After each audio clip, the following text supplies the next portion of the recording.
Good morning, everyone. Welcome to our DA class. And then I'm pleased to have you all here at the beginning of this semesters. And then in this course, we will study how language function in real communication. And then we will not only focus on grammar or structures, but also on how people use language to perform action and express meaning in context. So, one of the main topics we will discuss is approaches to discourse analysis, speech act theory introduced by Austin and developed by Serley.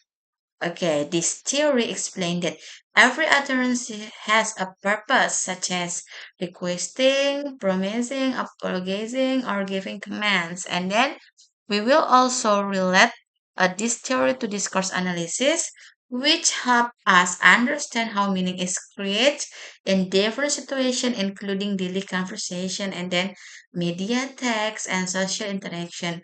By the end of this course, I hope you will gain a better understanding of how language shapes communication and society. And then I encourage you to participate actively, share your ideas, and then think critically during our discussion. Okay, guys? And then in the next slide, it is the introductions.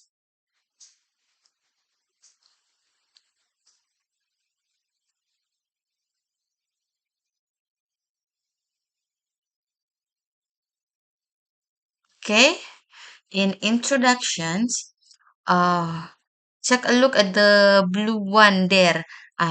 It's mean the blue one there, it is like a clue or a key, ya kan?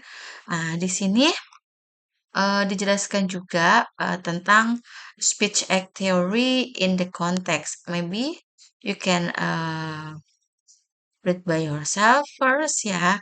So, it is a key concept in pragmatics, or the study of how context affect meaning, and discourse analysis, the study of language beyond individual sentence. It's mean artinya, in bahasa itu tindak tutur adalah konsep penting dalam pragmatik. Ilmu tentang bagaimana konteks mempengaruhi makna, and then analisis wacana itu ilmu tentang bahasa dalam konteks yang lebih luas dari sekedar kalimat. The theory looks at how people use language in real communications, not just grammar or literal meaning. Nah, di sini teori ini pun meneliti bagaimana orang-orang itu menggunakan bahasa dalam komunikasi nyata, bukan hanya melihat tata bahasa atau arti kata secara harfiah. Dan di sini juga ada pengertiannya, speech act theory is a major concept in pragmatics and bla bla bla bla bla bla. It's mean that teori tindak tutur kata itu menjelaskan bahwa bahasa tidak hanya digunakan untuk menyampaikan informasi, tapi juga untuk melakukan tindakan seperti meminta, berjanji, ya kan, eee, menolak atau memerintah. Dan juga di sini dengan bahasa orang bisa meminta, berjanji, meminta maaf, bertanya, dan mempengaruhi orang lain dalam interaksi sosial. Atau bisa kita simpulkan ya, in the first slide, in introductions itu, bahasa itu bukan hanya alat untuk berbicara, akan tapi alat untuk bertindak dan berinteraksi sosial. Melalui teori tindak tutur, kita memahami bahwa setiap kalimat bisa berfungsi untuk melakukan sesuatu, bukan hanya mengatakan sesuatu, seperti itu ya. And then go and then next to the background, here mentioned that the theory was first introduced by Austin and then further developed by Shirley. And then they argued that every utterance has a function and a purpose in communications beyond its literal meaning. Speech act theory helps analyze meaning in context. Nah, ini pun bisa diartikan bahwa teori ini pertama kali ya diperkenalkan oleh siapa? Austin. Kan kalian juga sudah pernah, maksudnya sudah mulai belajar tentang pragmatics ya, tentang kayak locutionary, precautionary itu juga ada nanti di slide sini ya. Nah, in the background, we can conclude that teori tindak tutur kata dari Austin dan Searle itu menjelaskan bahwa setiap ucapan dalam komunikasi memiliki tujuan tertentu, seperti memerintah, meminta, for example like please open the door gitu kan atau close the window itu kan sama aja seperti pemerintah meminta kan dan maknanya itu hanya bisa dipahami dengan melihat konteksnya seperti itu guys. Dan di sini ada definisi dari speech act, ya kan? Speech act itu berarti kalau kata speech dan act, berarti speech itu ujaran dan act itu adalah aksi.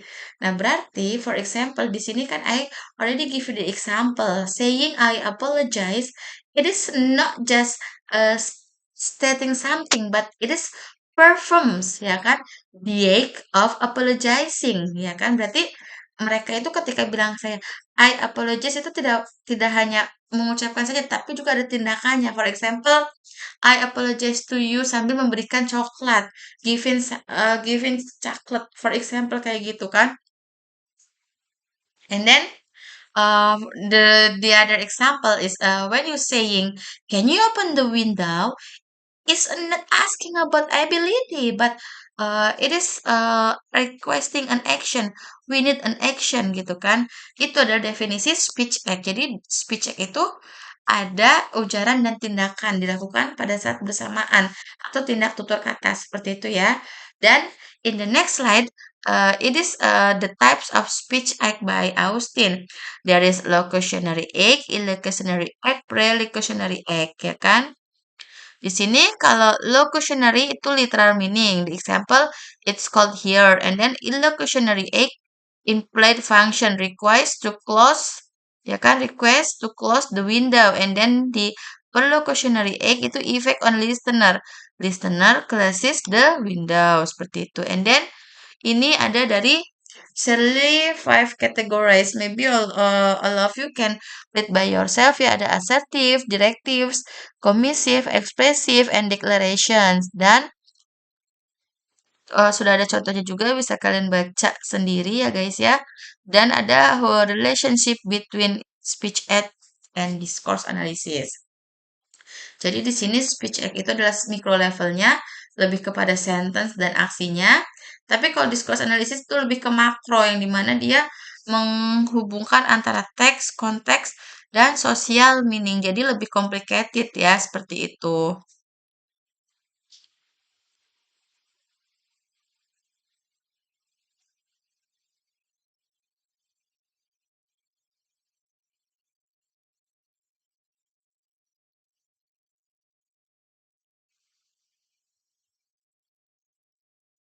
Nah, di sini kan ada tulisan relationship between speech act and discourse analysis.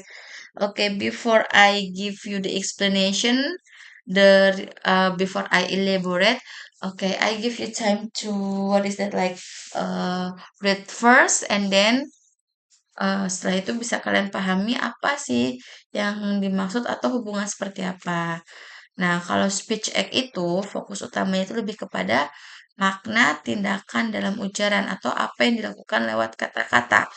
Tapi kalau fokus utama discourse analysis itu makna dan fungsi bahasa dalam konteks sosial, budaya, dan situasional seperti itu. Nah, di sini kalau hubungannya apa sih Miss antara speech act dan discourse analysis? Nah, kalau tindak tutur itu adalah unitnya seperti itu ya guys ya. Unit dasar dalam membangun wacana seperti itu.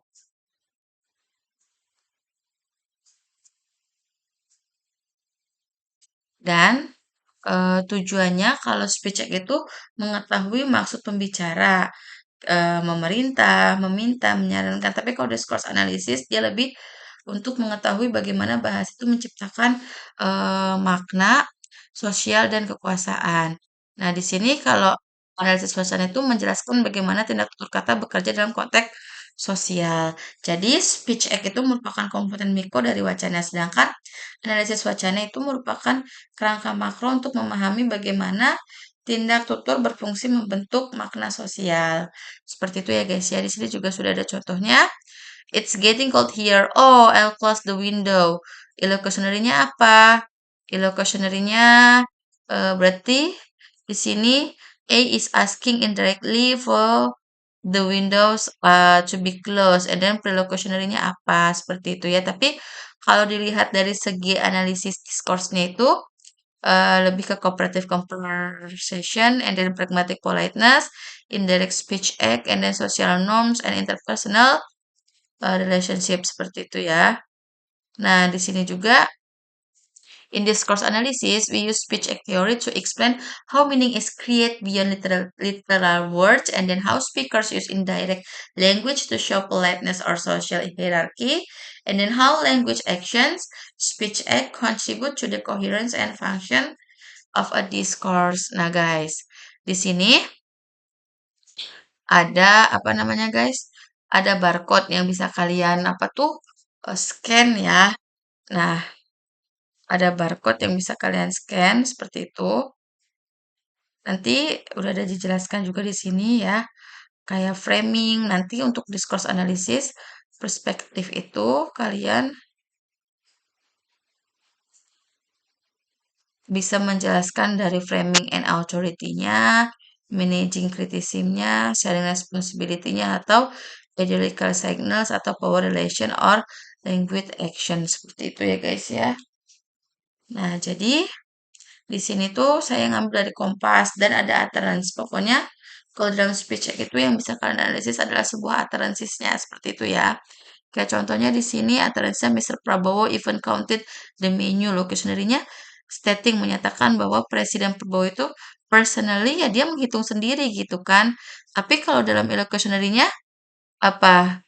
Untuk persuading legitimizing le, le, legitimizing apa ini di budget bla bla bla. Nah, nanti di perlocutionary X-nya itu convince public that the program is realistic. Ya kan, jadi kita nggak usah terlalu takut, nggak usah terlalu skeptis sama dengan sama omongan-omongan bahwa MBG bla bla bla bla bla bla gitu ya. Nanti bisa kalian ikuti saja seperti itu. Nah, di sini itu ada sebelum kita menutup kelas, ini ada 4 slide yang berisikan barcode-barcode, yang dimana kalian itu harus mengerjakan tugasnya itu adalah untuk menganalisis utterances-nya. Jadi bagaimana cara menganalisisnya? Nah, menganalisisnya ini sama dengan yang ini, yang Pak Jokowi, mohon maaf, yang Pak Prabowo ini ya. Jadi the first utterance uses apa? Kayak misalnya di sini locutionary, illocutionary, and perlocutionary. Jadi kalian nanti setiap anak itu di situ kan ada 4 slide ya kan? Nah, nomor absen 1 sampai 10, tolong kalian pakai slide yang pertama yang ada 3 artikel. Jadi kalian menganalisis masing-masing 3 artikel, tapi yang dianalisisnya itu adalah utterances-nya saja. Miss, utterances-nya yang apa? Yang ada kata tanda petiknya, clue, sama seperti contohnya yang Pak Prabowo ini. So, don't mark up, sama we must, admit, itu merupakan utterances. Nah, silahkan kalian analisis dari ketiga artikel tersebut ya. Ada 3 barcode, berarti 1 barcode, 1 artikel. Dan kalian harus mengerjakan semuanya. Jadi untuk slide yang pertama ini, untuk nomor absen 1 sampai 10, 11 sampai 20, 21 sampai 30, 31 sampai 40. Ini untuk yang di slide yang terakhir. Seperti itu ya guys ya. Nanti saya kirim di grup juga. Karena ini nggak bisa ke apa, tidak bisa rekam ya, seperti itu guys. Oke, mungkin sampai sini dulu. Untuk more detailnya bisa kalian langsung tanyakan saja di grup. Seperti itu ya. Bye-bye guys. Assalamualaikum warahmatullahi wabarakatuh.